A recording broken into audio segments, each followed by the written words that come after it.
Ding.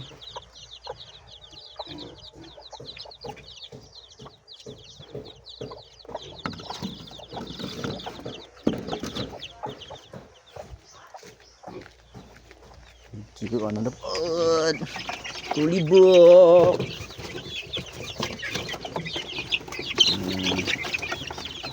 Bawa na po ng manok.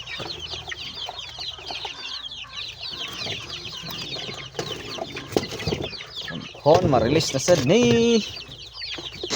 Dari mga 13 pieces gored. Well, manok na kung bago na kubra, silan. Hindi rin mga 20 na dira. Hindi rin ang atong ito ang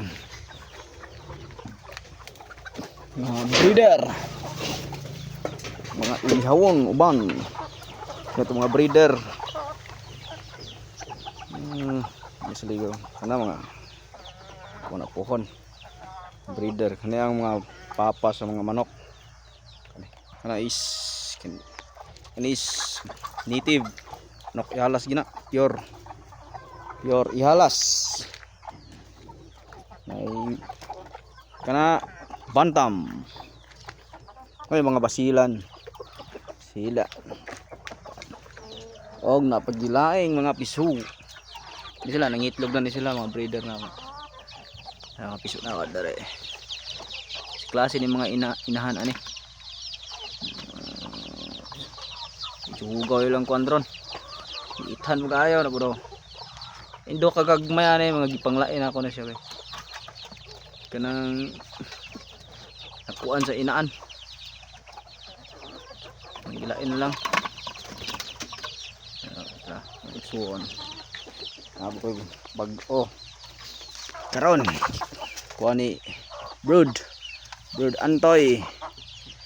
Rhode Island nga laki.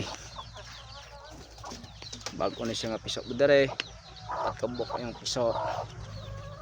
Kani nga laki mo na ko ni ipasanay aray. Rhode Island nga baye. Okay. Para makaliwat og pure. Ngayon galumlom na sad. Kung mga rasa nga itlog. Dire. Marag wala pa ni sulod, marag bago ning gipugaran ako. Tara. Lumlom na sad. Dire is wala pa puy sulod na. Bago pa ning kuan. Ani bago pa pud ni pugaran. Tara. Lumlom na pod. Igsuon ni siya og tong didto. Igsuon. Anak na niya. Anak na niya igsuon na sila. Ni itlog. Kani galumlom na sad ni. Tang gilumluman. Asa man ning galumlom ani lakaw. Lakaw goro. Dire wala pa ko itlog. Yung dire lumlom na sad. Muna kong manukan. Dire na po yung mga nag-itlog dire. Nadaot na tagay ng itlog ang sagol, Bisaya o gan bantam ni guro ne. Nagsagol ng itlog. 20 ari murag na galumlom. Pero na po galumlom di oh. Sa kabuok. Bantam.